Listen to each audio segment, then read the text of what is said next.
we're going to be having a panel now talking about academia and UAPs. The intent of the focus, and the thing that I did with the vision of this, was that I knew that we were going to have a lot of professors from different universities and colleges that were going to be attending this session. And I thought it would be good to have discussions around how do we help basically go back to these universities, and how do we approach bringing in more, let's say, young students and stuff like that into the fold. I just met two people here that are just sitting down here in the audience that are they're students that are both moving to Anchorage, Alaska, that are now wanting to be a part of this because they came to the conference and they got to hear what we're doing.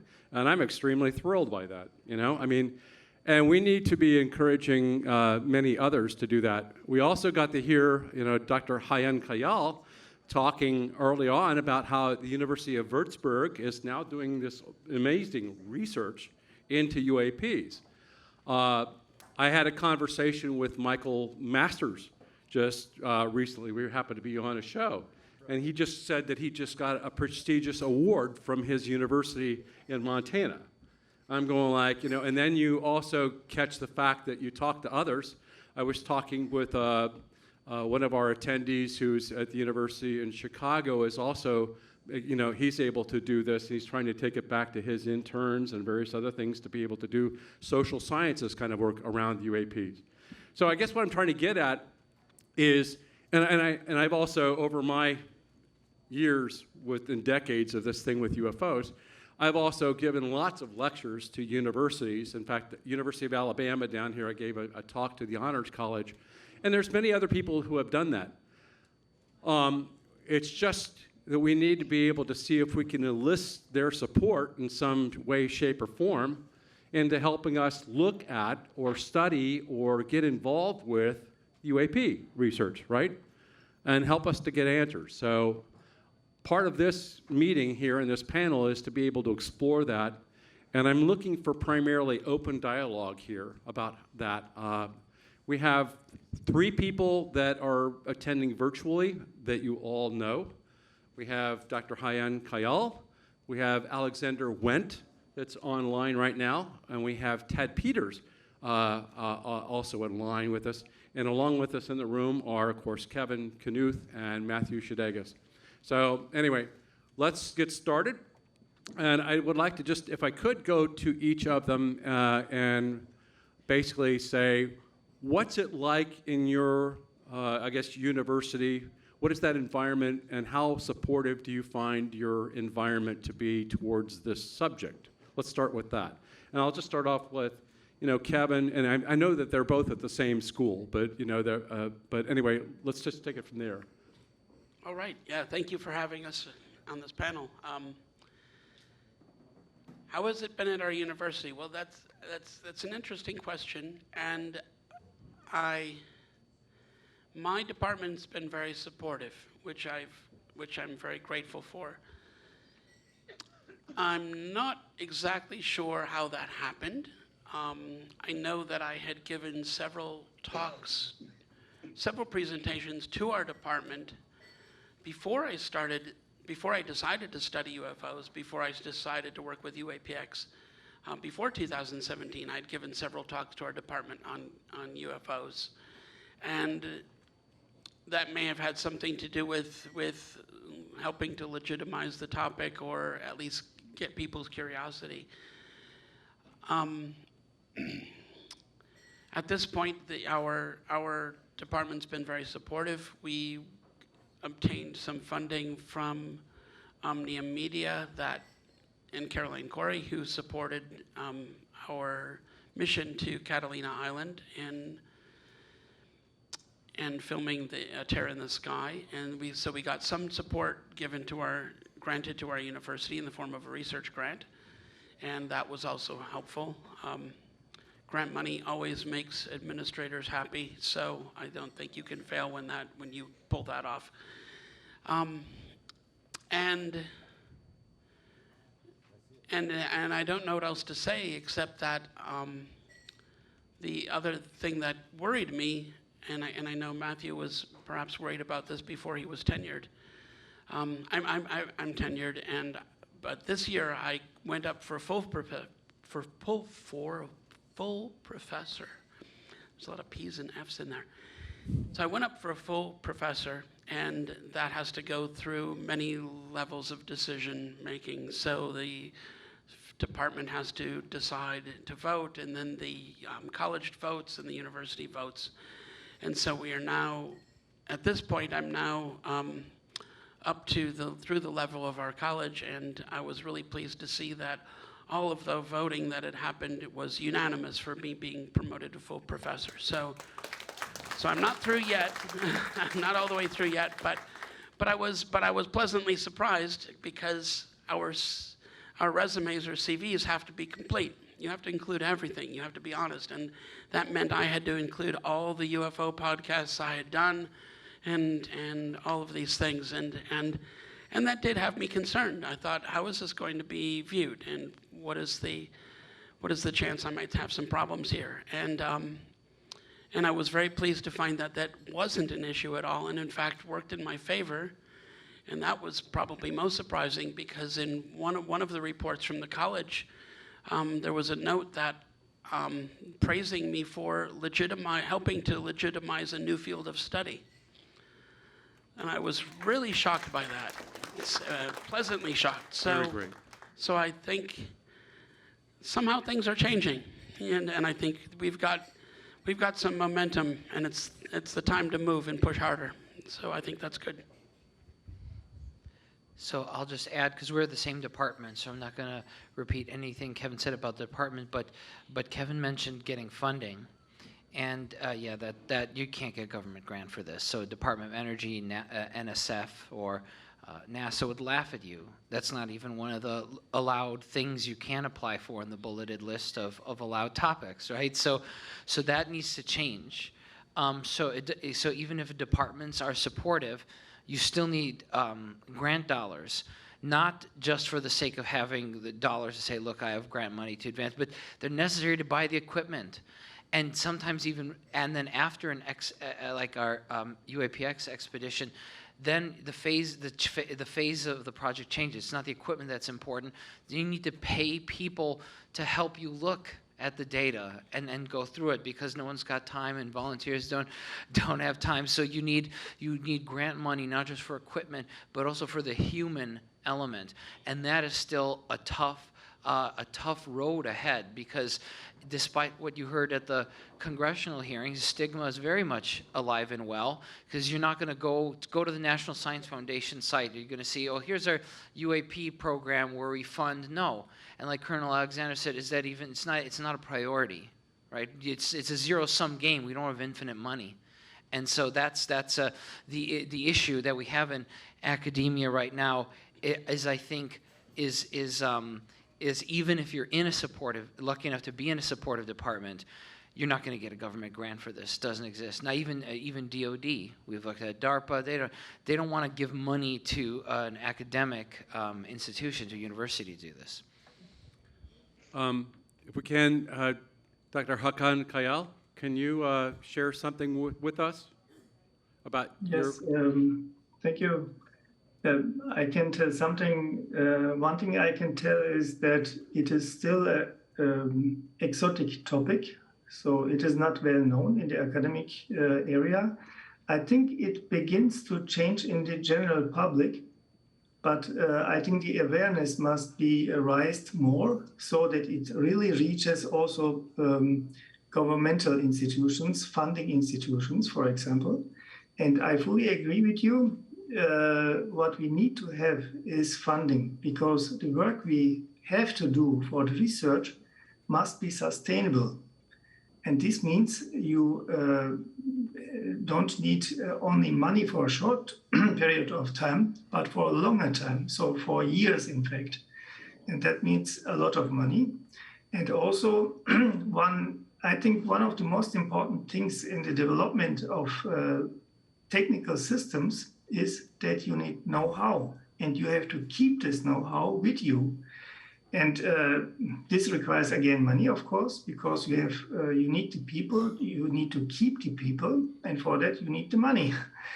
And so we have always the same problem. You need the right people at the right time.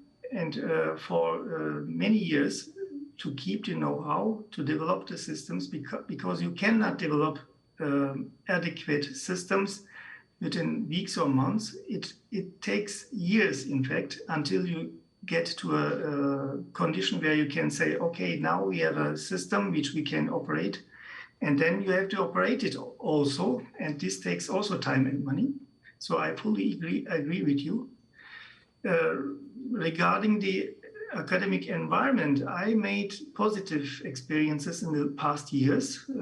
Since 2008, I have made some workshops here at the university, and each time I was surprised really that the feedback from the members of these conferences or my talks was always, without exception, positive. They were curious. They wanted to know more. We had not enough time, and there was nothing bad about it. But I was a little bit afraid and didn't go further.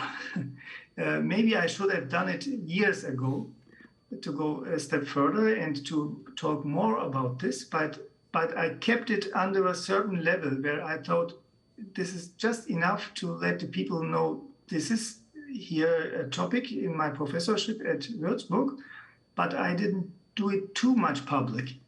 So it was all the time on the web page since 2008, in fact, but I didn't make too much advertisement for it. But maybe I should have, because the feedbacks were very positive. And recently, when we have some months ago, in January this year, put this topic, UAP topic, officially as one of the topics of this new center, then it went through all the instance of the university, first from the institute, then the faculty, and then the president of the university, and then finally the senate of the university has decided, okay, you are allowed to write this UAP topic officially to the topics of this new center. The center itself is not new. It is existing since 2016, but we have made this addition with the UAP topic since January this year. And so I think this is a process started, and I have some colleagues in Germany at universities also who are talking about this topic too, but they don't have the topic yet as an official topic in their institutions. But I think this may change in the near future. So I'm optimistic, but the process is slow, and we need really a lot of resources, personnel and money, as you have told before. You're absolutely right. And we need sustainable research, because I make a lot of experience from other projects we run, for example, satellite projects. And that's the same problem. We are fully dependent, from third-party funding, which we get for projects, because the money I would get from the university itself is so little, it's not worth talking about. So we are fully dependent on third-party projects. And if we are going to build a really serious system, then we need really third-party funding. Without this, it will always be at a low level. So that's, in short, my experience. Thank you very much. We'll come back to you in a minute. Alexander Wendt, are you online there as well? Can you come up? Can you see me? I do now. We all see you. Okay. Yes. So anyway, I have a few thoughts, just riffing on some of the previous comments. I think funding is clearly essential if you want to do research on scientific research on UAP. Okay, that's a science. It has all the requirements of doing science, and it's expensive and everything else. But I would say that there's a second task here, which is important, which is not doing research necessarily on UAP, but doing teaching about them and consciousness raising and everything else that goes into educating the public and everything else. And for that, you don't need huge amounts of funding. And what funding you do need, you probably can get from DoD.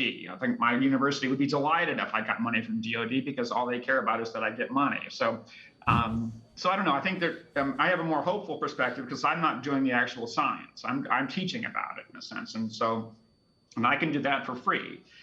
So that's one thing I would say.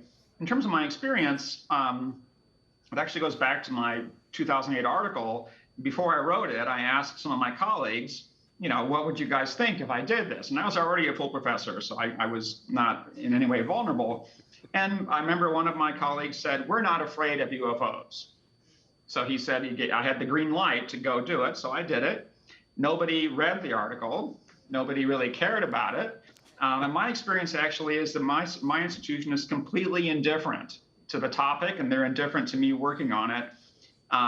When I asked to teach a class, which is what I did last year, and I just finished teaching the class a few weeks ago for the first time, my chair mainly cared about, well, what kind of enrollments would I get? Because, of course, our funding in the department depends on enrollments. And so it's a good topic.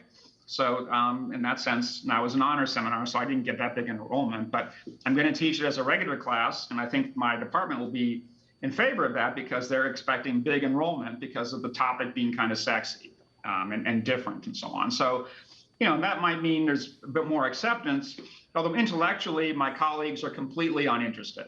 I've never given a talk in the department about this, not in my department anyway, and so on. So, but I don't mind everybody being indifferent to me as long as they leave me alone and I can go do what I want to do. So in that sense, my experience is not a negative one by any means. So I'll leave it at that. All right. Thank you very much. Ted Peters, do you have any comment about that? Yes, I'd like to make two recommendations and then follow that with a little bit of background. As I think about the kind of scientists that we have who are active in SCU, I could imagine structuring a course for advanced undergraduates or those early in graduate school, strictly one professor within one or another scientific discipline that lays out what are the methods, open the course with what are the methods of science and what does it look like when you have a research program where you can have experiments and repeat the experiments. And then what happens if you have a scientific domain in which you're looking at the past for one-time events. Evolutionary history would be perhaps a good model there. And what do the methods look like there? And then take up UAP as a subject and develop specific methods for UAP investigation and then give the students an assignment. And they'll go out and do their investigation and come back at the end of the semester and you'll come. I think that might work, and it could spawn some students who are creative, maybe to go on and do their own research, and also would have a way of establishing the credibility which I think SCU kinds of people want. So that would be one model. Then a second one, which would complement that but not be different, would be to treat the UFO phenomenon as a phenomenon. If you're strictly got your scientific glasses on, you're only looking at objective data, et cetera, and surmises based upon that data. But when you're looking at it as a phenomenon, you're dealing with both the object and you're dealing with the subject, subjective interpretation. So I could imagine a professor or a team-taught course that would deal with the scientific issues, but also the historical, sociological, cultural dimensions as well. Let me just say that's kind of what I do because that's sort of like where I am in my experiences, and that's where you can bring in some of the exciting stuff. Now, when I made my presentation yesterday, somebody asked me, well, should we distance the science from the woo-woo? And I said, well, no, not if you're going to treat it as a phenomenon, because the woo-woo is, so to speak, part of the phenomenon, and the scientific part is an abstraction from that. And I do think we need to defend the integrity of the science, but it is a whole phenomenon. Now, let me just say something by way of background. There has been teaching over the last 30 years about UFOs, but the only people competent are a group called the New Religious Movement Scholars.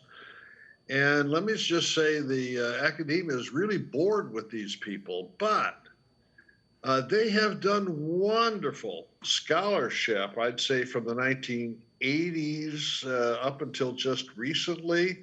After the Civil War in the United States, there was an explosion of new religious movements. And this group gathered together, mainly sociologists, but others, to study the history of new religious movements and be able to plot them. And their methods included interviews, and reviews of their literature and things like that. And so when the UFO phenomenon came on the scene in the 1950s, they could just fit that right into this larger pattern. And they have volumes and volumes of data. They were formerly at the University of California at Santa Barbara. I think now that might be kind of dissolved, but there's all kinds of really good research there. But one of the reasons why I don't want to just go the route of the new religious movements is it could be reductionistic.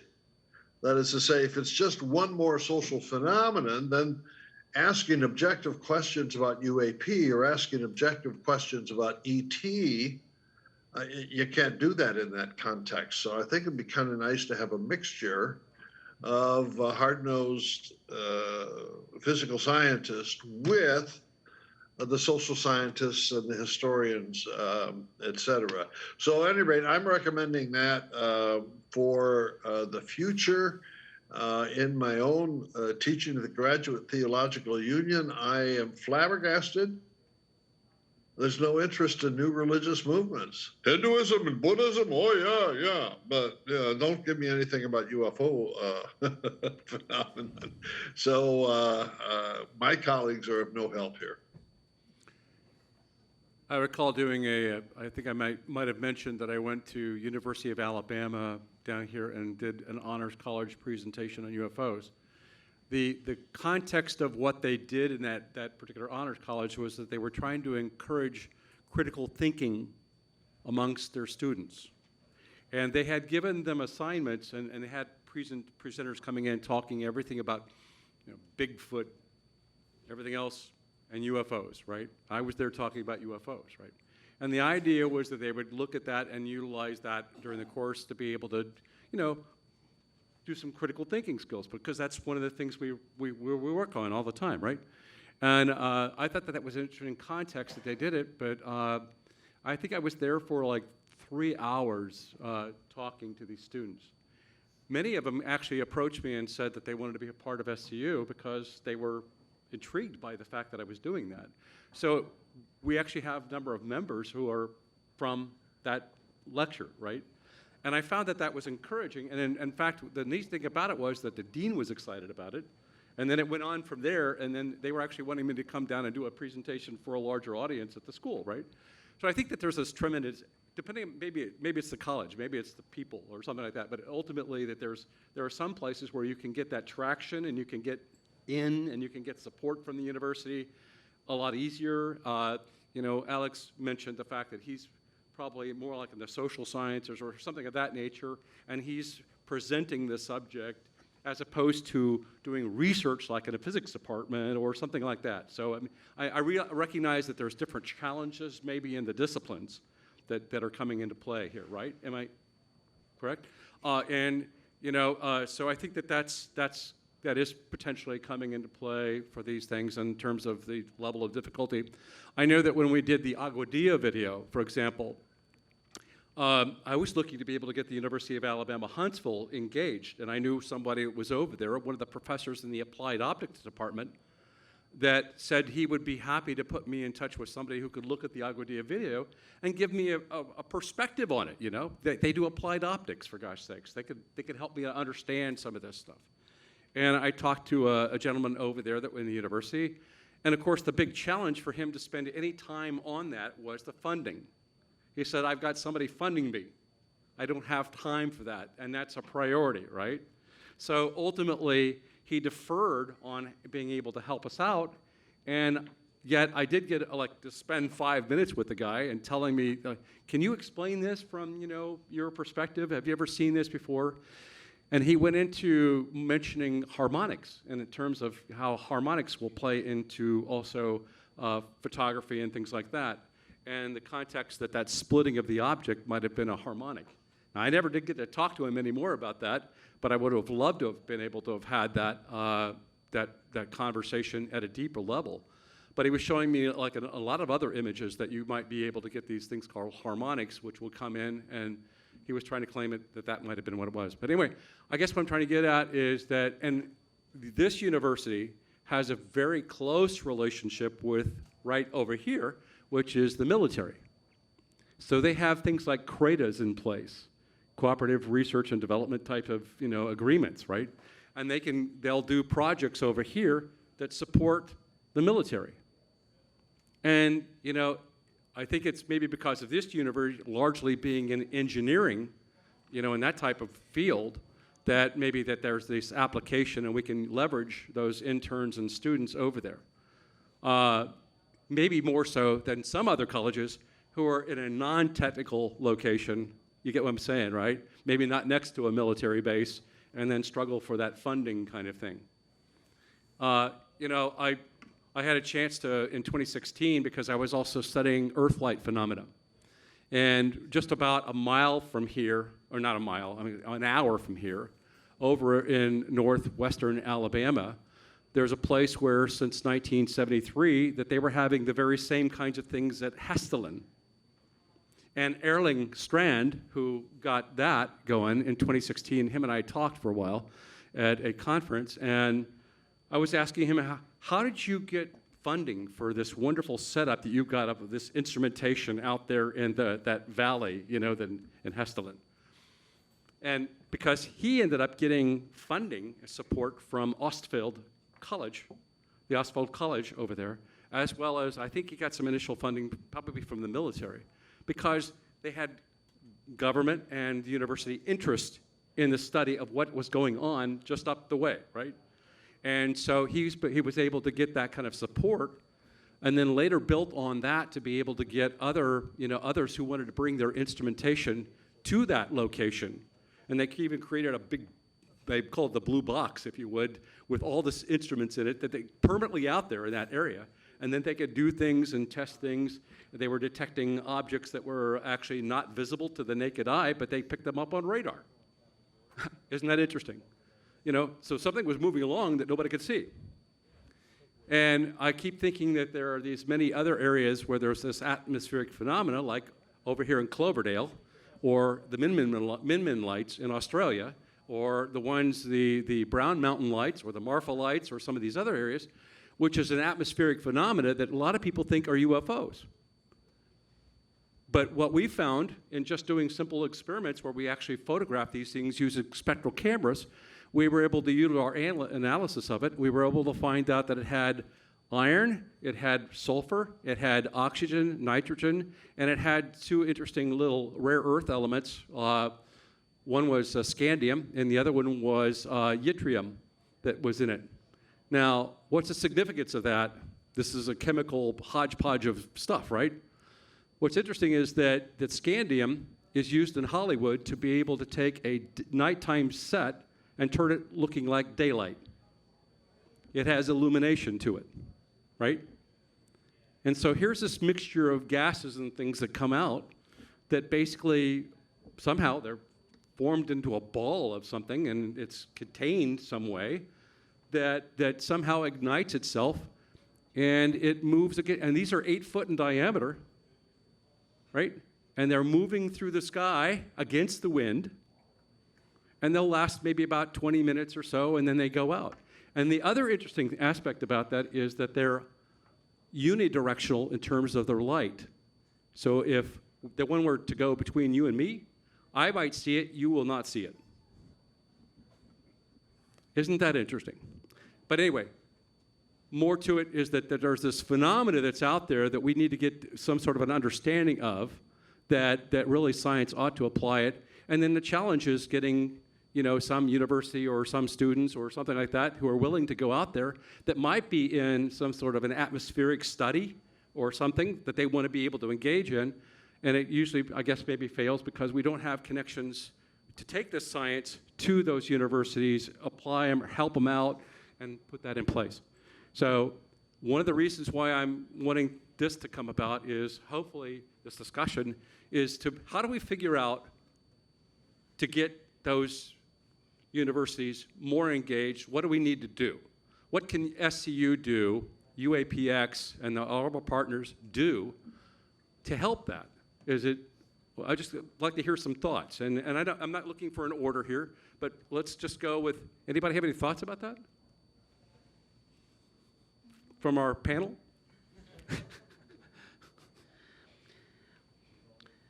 Yeah, well, I mean, I have a number of thoughts, and I'm collecting them.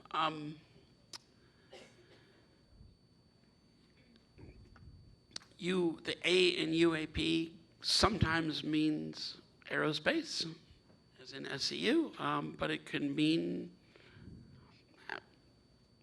aero whatever, right? Yeah. And it's not clear whether all of these things are what we would call UFOs, or if some are atmospheric phenomena. When I was at NASA Ames doing research on planetary nebula, I was funded from a director's discretionary fund, an internal funding mechanism at NASA Ames to create 3D reconstructions of planetary nebula shapes from Hubble Space Telescope images. And we had a poster presentation where we had to present our work. And my poster was right next to, and now I'm just blanking on his name because these lights are really bright. But it was the individual, he's at NASA Ames, and he was studying earthquake lights. Earthquake, yeah, piezo type of. And I thought, well, that's interesting. I've never heard about earthquake lights, and so our posters were right next to each other, so we spent some time talking together, and he was very clear that he has been studying this for years, and that earthquake lights were thought by the scientific community to be some kind of psychological phenomena that people see when there's an earthquake and people are panicked and upset and they think they see lights. And mass hallucination again, which isn't a thing. And he had the idea that perhaps earthquake lights are caused by stresses in rock, and you've got quartz crystal in rock, and with quartz crystals, you can have the piezoelectric effect where you put pressure on the crystal and you get electric charge separation. And he was proposing that there could be large electric fields created by pressures on rocks that could possibly ionize the air and create lights. And and I thought it was really interesting. And I said, wow, have you presented this anywhere else? He goes, oh, nobody will take me. I go to the American Geophysical Union meeting and I get rejected every year, and I can't present this anywhere, nobody believes it.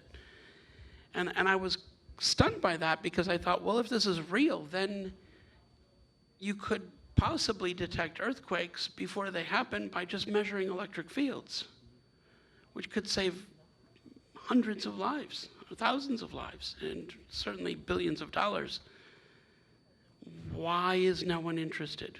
And he said, oh, the community is dead set in their belief that earthquakes cannot be predicted in any way, right? And so this kind of stunned me. And so when I went around to see other posters, I did ask some of my colleagues, I said, well, what do you think about this guy's work with earthquake lights? And they were like, oh, yeah, it's kind of interesting, but he's been doing this he's been talking about this for 20 years and it doesn't go anywhere and blah, blah, blah, right? Well, of course it doesn't go anywhere because it's not barely funded, right? And he did get some money from the division, which was helpful.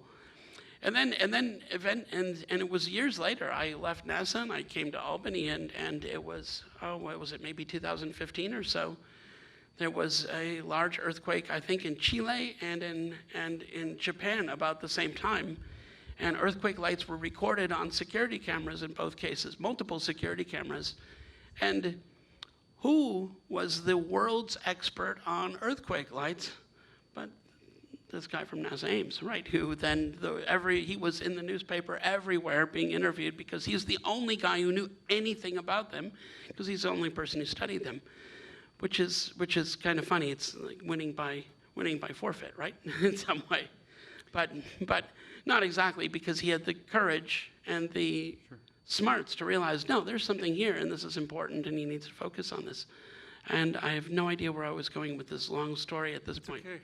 But I'm just going to share with you that also, because I was aware of the piezoelectric effects and stuff like that, earthquake activity. When I went to Cloverdale, I researched the geophysical makeup of that area, the geology and stuff like that, and found out that there was literally no earthquakes going on there. In fact, what I found out, remember that common element was sulfur, and sulfur was also seen in Hesselen and others. So you find out that most of the ponds that are over there, there's a lot of underground water saturation and everything else, and limestone and everything else. So bottom line is, you find out that when you do that research, that a lot of the ponds over there have now been leached with sulfur. And then so I took a look at the pond locations on either side. Remember, the objects actually tended to always move east to west or west to east.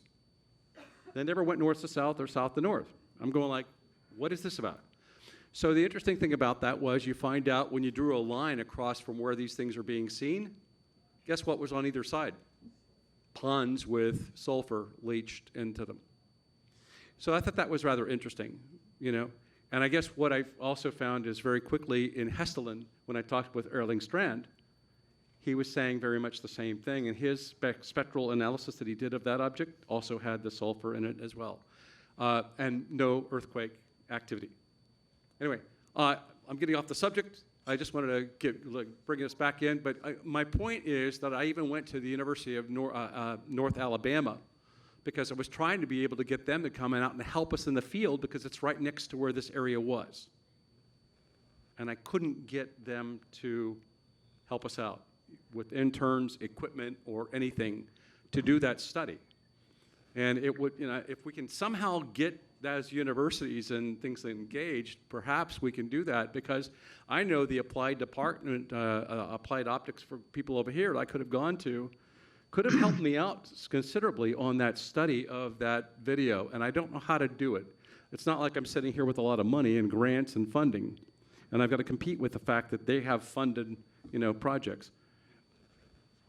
I think, if I may interpret just briefly what's been going on in the last 5 minutes, one common theme looks like this: that SCU research on UAP may contribute to the extraterrestrial hypothesis, but it may have all kinds of value that has nothing to do with the extraterrestrial hypothesis. And when it comes to this question of the credibility of SCU research, that might be a very important point to make salient. I agree, Ted. I think that when I first proposed doing that study on my own over in Cloverdale, the idea was that I believe that it's a natural phenomena that is largely, if I took a look at the MUFON database when I was getting reports from the country, I would pretty readily say that a good portion of those objects that were there could be this type of an atmospheric phenomenon. But we just didn't get enough in the way of people studying that. And then when I went out to try to do some research to see if it was being studied, occasionally you'd run across a little bit of research that might have been done. Dr. James McDonald, back in the early days, was an atmospheric physicist. That he was looking at that whole thing. And that would have helped. Of course, we lost him, but you get what I'm saying, right? I see you're shaking your head, Kevin, but go ahead. yeah, no, I think that's exactly right. And the fact that we don't know conclusively what UAPs are, and they are probably multiple things, means that you know, we have to keep all of these hypotheses on the table, and many of these hypotheses are, many of the possibilities are very likely to be atmospheric phenomena that haven't been studied yet. I mean, there's other physics to be learned here, other science to be discovered here, and I would have hoped that the scientific community would be more excited and more interested in this, but people don't seem to behave that way, unfortunately. And I quick Googled his name. I don't know why his name's Friedemann Freund was his name, and he's my colleague at NASA was studying this, and so. But maybe this is the fact that there are other possible explanations, other explanations than the extraterrestrial hypothesis that could give us some traction. It could, you know, and it would, you know, it might be a way to apply for funds in some cases and get money to make observations and collect data, which would be important for everybody. Yes. And also rule out and help us separate out different classes of UAPs so that we can, so that different people, different groups can focus their studies on the ones that interest them most. That might be helpful. And that's part of the reason why I wanted to bring it up, was because I thought that with the context of it being atmospheric phenomena that we just don't understand, that perhaps that could help leverage maybe the direction, because you have to discern between these objects, right?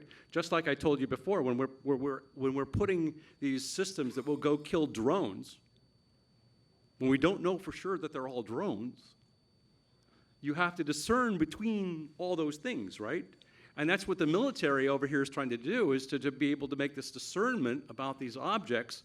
Are they friendly or are they not friendly? Are they drones or are they not drones? What are they, you know? And how do we approach that? Is it a threat or is it a non-threat? I mean, you get, you know, there's a discernment that has to happen.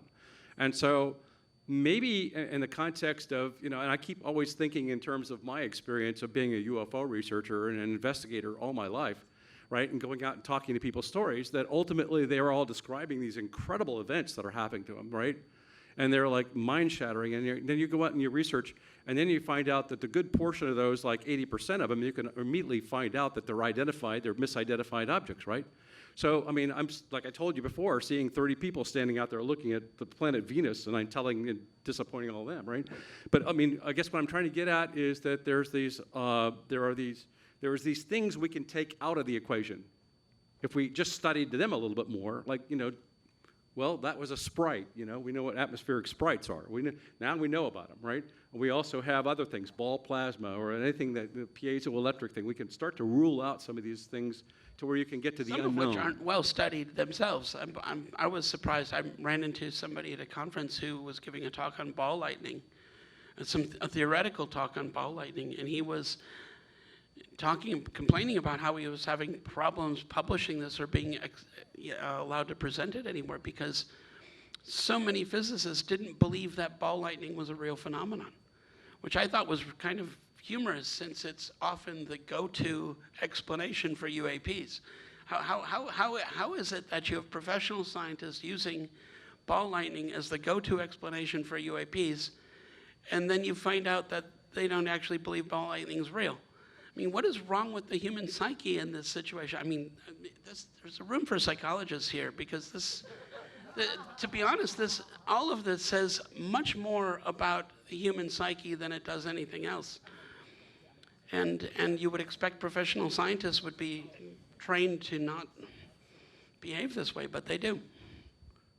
I appreciate what Ted mentioned about the idea that we, you know, SCU has a role in this and what it can play. I think that what we're trying to also find out is there any way that we, you know, that your university can help.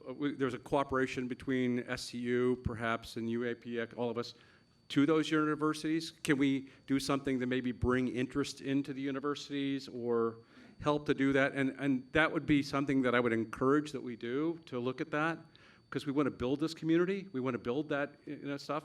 And so I think, you know, we're starting to have a conversation now that I think that needs to continue forward. But how do we collaborate and build that, get rid of the stigma, that's in universities, help to educate and inform, you know, maybe the deans and whoever's leading you all.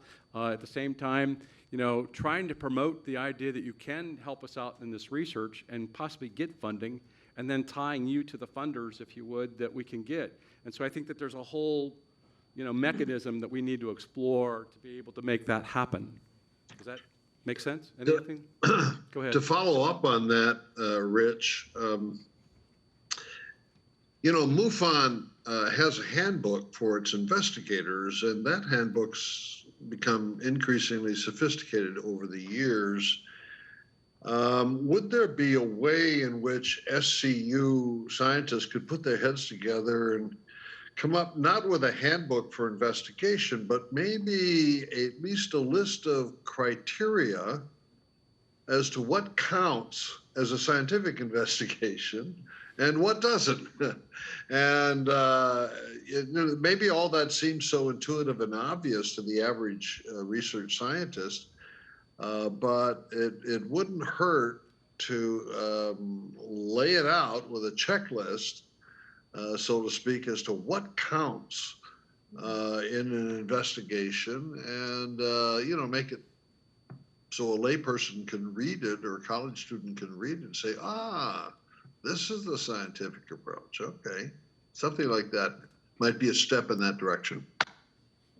I'd like to jump in on that. I think there is it's an oversimplification, but it's also a very important primary point of what's the difference between a scientific and a non-scientific investigation. I'll boil it down for you very simply, and I'm sure Kevin might have additional thoughts. A non-scientific investigation is an example of one is where you have a presupposed conclusion and you look only for evidence in support of that. A scientific investigation is where you're open to the possibilities. So we might, right now, for example, Ted mentioned this earlier about UAP versus aspects like ESP and psychic phenomenon. Right now, I'm skeptical of those aspects, but tomorrow if more information comes out and says, look, this works and remote viewing works, this and that, then I have to change my viewpoint. The difference between non-science, again, I'm admitting that this is an oversimplification because I'm not going to sit here for 4 hours, but the simple one-liner is that when you get new information, do you change your viewpoint? So the flip side of this is many scientists act, unfortunately, unscientifically and are stuck in their dogmatic track no matter what you see. So the simple one-liner is, again, do you change your viewpoint on something when you have compelling new information? Or do you already know what you want before you start the investigation? Oh, I'm going to prove this is alien spacecraft, or I'm going to prove it's interdimensional or spiritual or this. That is not a scientific. And now we all have our biases there. You can't eliminate them because we're all human beings. So as a scientist, what you have to try to do is be meta about yourself and even your own biases, and do your best to identify what those are and try to mitigate them, because you can never eliminate them completely. Couldn't agree more. I think that I was the director of basically investigations, deputy director of investigations with MUFON for years. You go in with the idea that you're going to be as objective as possible. You have confirmation bias with many where they do look to confirm their presupposed conclusions many times. But at the same time, you basically go in and you try to create a hypothesis for what you've got, and there might be many. And then you ultimately try to go in to rule out the various hypotheses, and then you get to the point where it says, well, I can't do it. There's just nothing here that fits. Maybe the last one here that says that it's a UFO or whatever like that, that's the one I'm going to have to accept. But anyway, let's go back to the university concept, and that was, I was going to tell you that there's a question here, to whom do we or shall we petition to encourage that funding? Give me a strong starting point there, please. How can we do that? What do we need to do as citizens to be able to help do that? Write your senator, write your congressmen, congresswomen, and say that you want funding mechanisms at the state and federal levels that will allow universities to get money to get the work done. Tell them you want science supported, science funding, especially basic science funding that has no practical applications because it requires long-term vision to get the applications. A century from now, not 4 years from now, politicians don't have that long-term vision.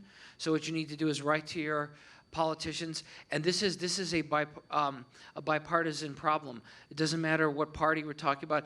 Everyone, unfortunately, has contributed to reducing the funding of science in general. NSF funding has been going down, DOE, all the funding levels have been going down for research in general into any field, and so there's just so you need to write to your representatives and start demanding that they create funding mechanisms for people like us. Hakan, just out of curiosity, how do you look at, in terms of your university, and also what's the nature of the German government in terms of any of this UAP stuff? I mean, is there any? Do you have connections with the government? Do they have any perception or help with funding, or is it strictly from colleges? Or can you say anything about that? We're just not familiar with it. I think there's not enough awareness about this topic. There are people who are trying to raise this awareness by writing to the government, to different levels of government, but I think it is not enough yet. So I think it is one thing we can do as a university also is to tell that this is really an interesting and important topic, and it should be funded, and also not only funded, but it should be also make sure that there is an interface, there is a connection between governmental institutions and these scientific institutions. That's what I'm working for. I'm trying to establish a kind of contact or interface which makes it possible to talk to each other. But for this to happen, of course, there must be an awareness of this topic, and it must be taken seriously. And I think it is not at that state currently, but I will try to change this as far as I can. And but of course, at the time we are living right now, this is extremely difficult because all of you know that there are other topics which are much considered much more serious. So it's difficult at this time. But nevertheless, I think we should continue our normal lives. And in our case, this is scientific research and teaching. So this is all I can do. And so we must raise the awareness on the political level, in the general public, and also at the academic level. So we have to work at different levels at the same time. And that's what we are trying to do. And also regarding the students, I think for myself, I can try to get more formal boundary conditions for the students to motivate them to take part in the research. So I have done several works with bachelor thesis, master thesis, track thesis, and also seminar works. But I think what we are discussing here now encourages me to take it a step further. So I could imagine to introduce a new course where the students really get ECTS points, credit points, if they are work on the UAP topic. I'm not very sure how to do it, but I have some ideas. And this way it will get more and more visible. Also inside the university, I have this topic, the university has agreed, but I'm sure most of the people, even inside my university, are not aware what I'm doing, although they allowed it. And although I have much support from the media section of the university, for example, and also from the high-level management of the university, I have the support. That's very good. But I think nevertheless it should be known more than today, this topic. And this way, I hope that someday in the future, also decision makers from funding mechanisms also get aware of this topic and don't laugh anymore, but seriously consider to fund some projects into this direction. So that's what I'm trying to do. And I'm, of course, trying to strengthen my network within Germany, but also in Europe and worldwide. So that's the only thing we can do, I think.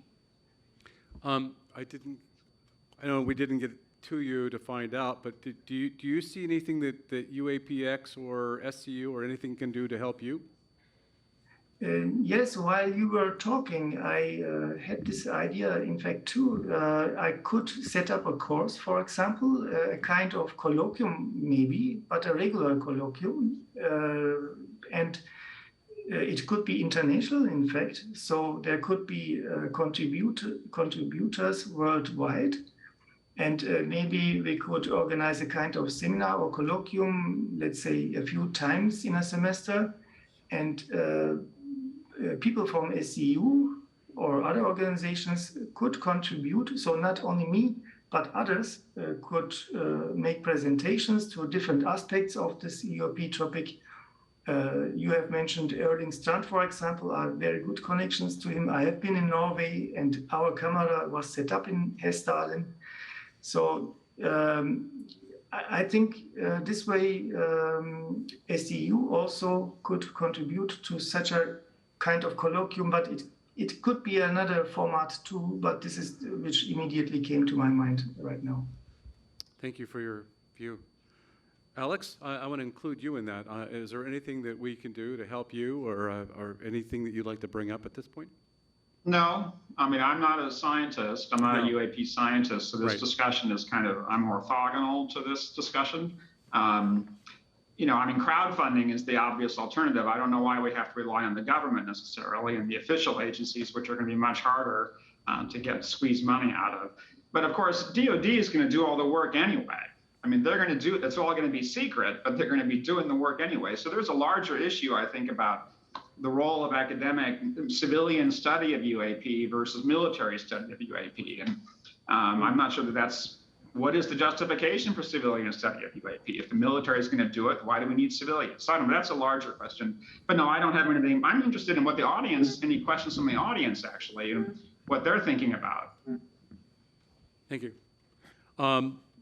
There's one of the questions here we have, I just want to bring up. There have been professors who have used UAP as a tool to excite students about science. Can it be used to raise interest in various levels? And I'll just point out to you, I pointed out in the very beginning that it was a science book or a presentation I had to give in the very beginning when I was in 8th grade science, and it's influenced my entire life. I mean, that's why I'm in it, because it was because of that presentation that I had to give, a 10-minute presentation in 8th grade science class. So there is an ability for us to excite, various studies by students, I think, in all of our classrooms. And it's probably our ability to be able to help promote that's going to help us along, without a doubt. I agree with that. So Alexander Wendt said he was right about enrollment. So there's the cynical viewpoint about university enrollments, but actually it is definitely a topic that obviously students are passionate about.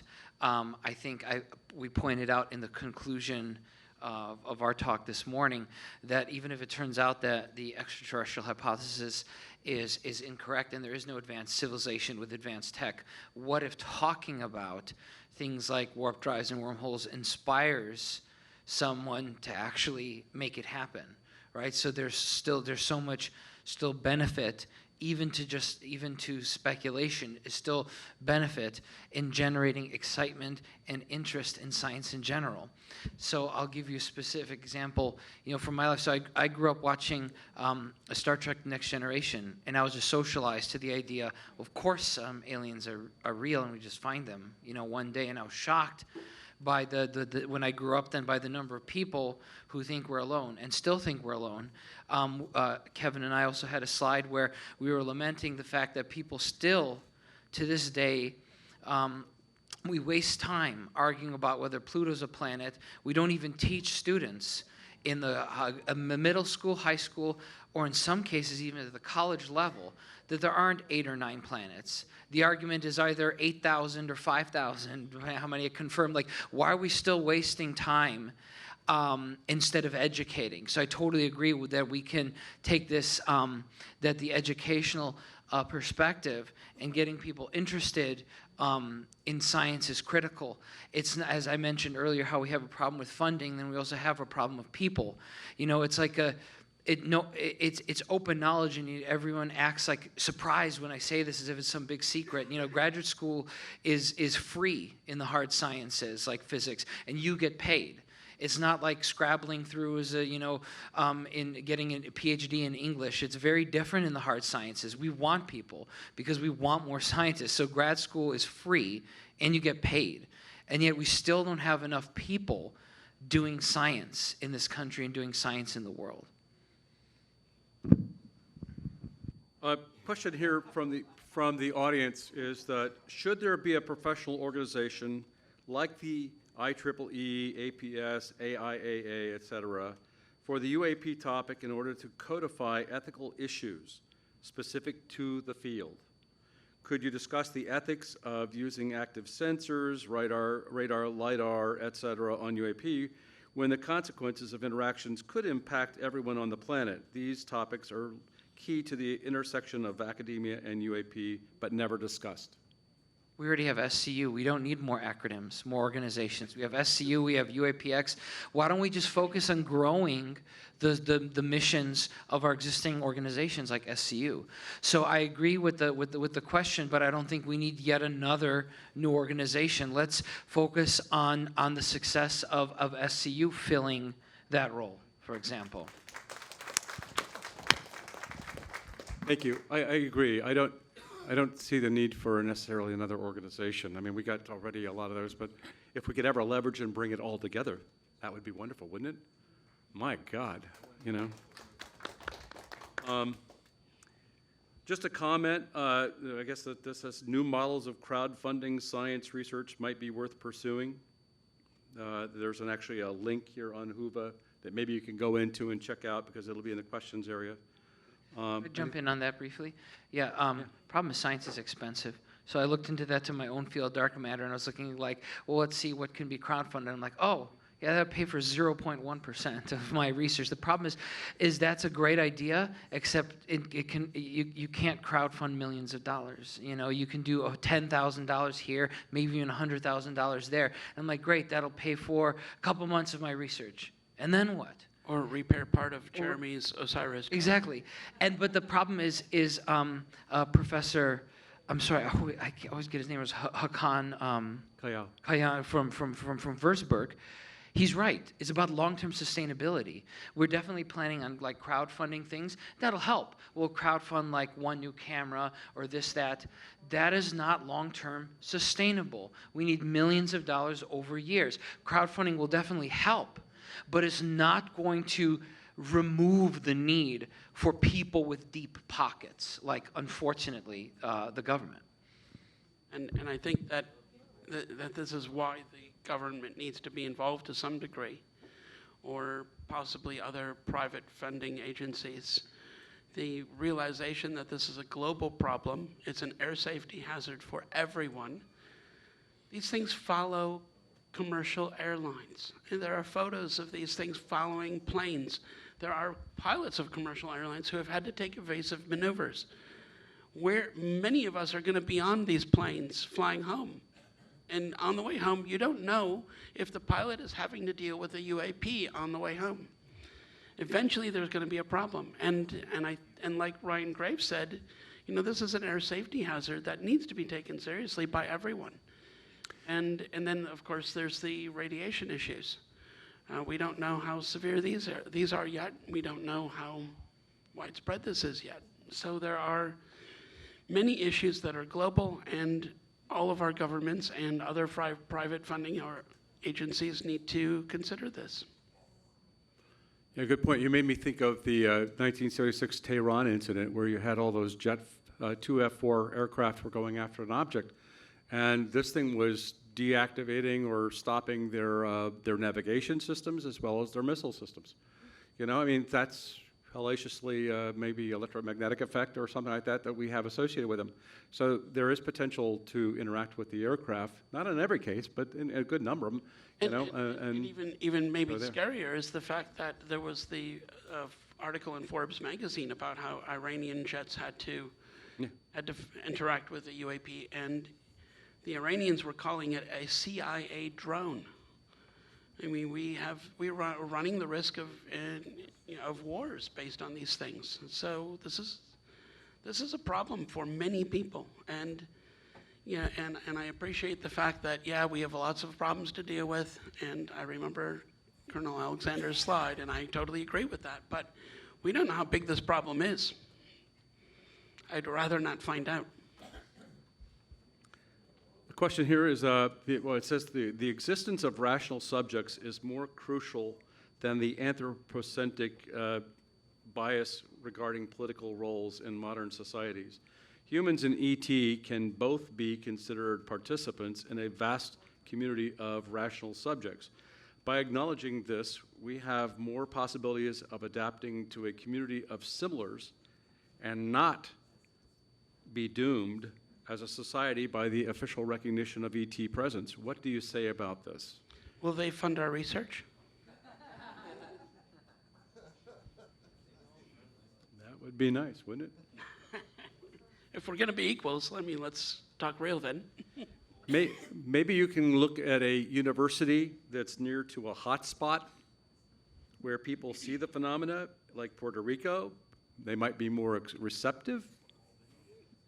No. So Hector, our Latin American person, is shaking his head no. So that may not happen.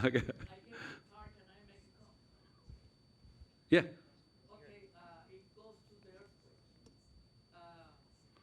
How about you coming up here with a mic, because the people out there in the field, and I'm not going to try to interpret what you're saying. So go ahead, Hector.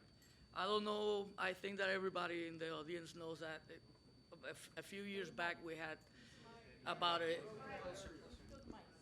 Can you hear me? Can you hear me here? Can you hear me there? Okay. I work for AT&T. Years back, not too long ago, we had about a year and a half of earthquakes in Puerto Rico. I had a project that I was trying to start up similar to what you guys did, but I had some cameras set up there, and the earthquake destroyed the places and everything, and I had to fly to the island to see if I could keep the thing rolling, but it didn't work. But while I was in the island, I saw those lights that we're talking about, you know, the pressure on the earth coming out of the water. And there was one case that during the day, a luminous orb comes and goes in the middle of the town and blows up. Okay, so they deployed, even the military went there to see what it was. And then I got to meet an engineer that told me, I have this machine that I can predict the earthquakes up to 27 days. And, you know, I'm looking for somebody that will help me, because I was, you know, I identify myself as an investigator, et cetera. So I said, I'll help you. We went to the college, and they told us that they didn't care. And that's the problem. That's the problem. That's the same problem that we have with the UAP, that they just don't care. And that was the end of it. He could predict an earthquake up to 27 days before it happened with accuracy. But the university just didn't care. You know, that's a problem. Thank you. Just to point out, we have only 1 minute left here before we break and end the conference. Any thoughts from, I'll just go around the horn here, from our presenters and panelists and stuff like that we have. Kevin, is there anything last thing you want to say about this whole subject? I guess it's funny, I mentioned to Matthew earlier, I said, I think we should really create a course in studying, a physics course on maybe the physics of UAPs. And Matthew looked at me and said, you have to get it past the undergraduate committee, which isn't going to work. And so we had a bit of a laugh about that. And I mean, he's absolutely right. But I think it's worth trying. And I think that, and after talking, with the other committee members, Hayan and Alexander, I think that that's really a good idea. And I think that we need to try to do that. And I'm also very interested in striking up a conversation with Hayan in Germany about maybe we can somehow reinstate this trading of students between Würzburg and University of Albany. That's great. And that was a real thing originally, and it was successful. And maybe we can do that and somehow include UAPs in that or other things. So my final thought is, so on the topic of the course, it reminded me of something else. Yeah, you need a course and dozens of hours to give the subject justice and due diligence. I get really frustrated having to, dumb it down to the one-pager for politicians. Like, I mean, that doesn't work. And this ties in with what Colonel Alexander was saying about it's complex. Okay, you're gonna boil it down to 5 bullet points so a politician who isn't a scientist can understand it. That really frustrates me because this is deep. You'll start looking up, okay, so like in our talk, I'm talking about a particle of a certain energy, MEV, what's that? You look up definition of that, that'll have 10 terms you don't understand. Then look at each of those, and then you have to go a level deeper. This is not simple or easy. You cannot boil it down to one page so that a senator, a congressman who doesn't have any advanced degree can understand it, frankly. So, and that's a great frustration that I have. Or a 1 hour talk. Or a 1 hour talk isn't even good 1 enough. hour talk. And I'm grateful, that we had 2 hours because you can't boil it down to a 1 hour talk either. So it's complex. It's a multifaceted issue, and you can't boil it down to one page with a few bullet points. And that's why I think also course is a good idea, and the Zoom colloquium series that our German colleague has put forth also right now, this is a really great idea because this isn't something you can summarize quickly. Especially because, we don't have the answers. If we did, maybe it'd be easier to summarize with a few bullets. But because we don't have the answers, we have to cover the different hypotheses, cover which have evidence, which don't, which have more. That takes time. And so it's not a simple we're going to digest into a simple intelligence brief, for the government. No, because we don't know what it is, and it's a multifaceted phenomenon. So we need things like courses, and we need things like the international virtual lecture series idea. That's a great idea. Excellent. Dr. Kayal, can you share with us your last thoughts here?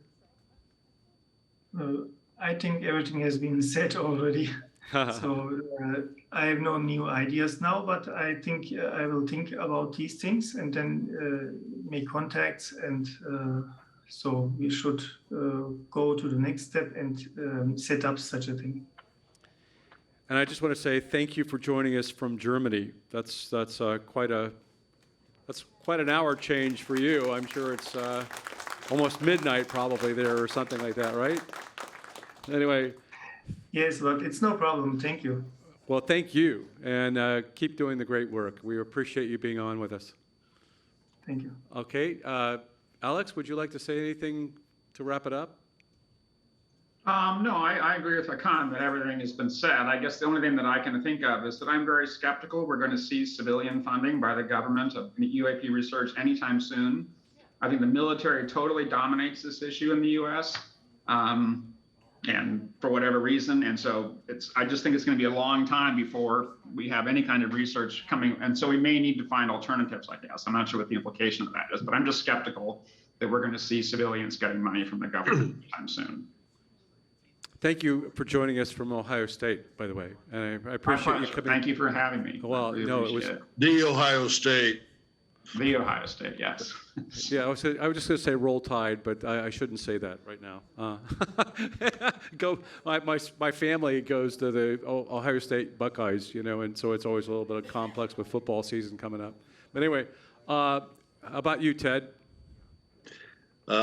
Two items. One, despite what Matthew has said rightly about the complexity of the situation, I do advocate simplicity. I could imagine a team of SCU professors putting together some resources that those who want to introduce courses could then benefit from. And maybe there's going to be a 2-page atmospheric physics paper, and then a radar paper, and a number of other ones that could be collected by the SCU team, put online. And then if individual professors are going to offer a course, then you'd have a little library that would outline some of the relevant materials. And then I do like simplicity in case people who are not scientists might be students in this particular course. Well, then finally, there's been a lot of talk about funding, and my only comment would be is that if you've got funding, if you'll send it to me, I'll be glad to spend it.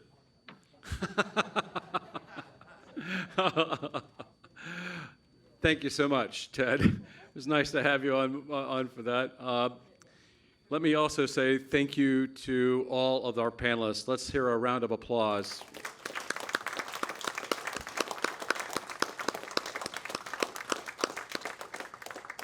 Thank you, gentlemen.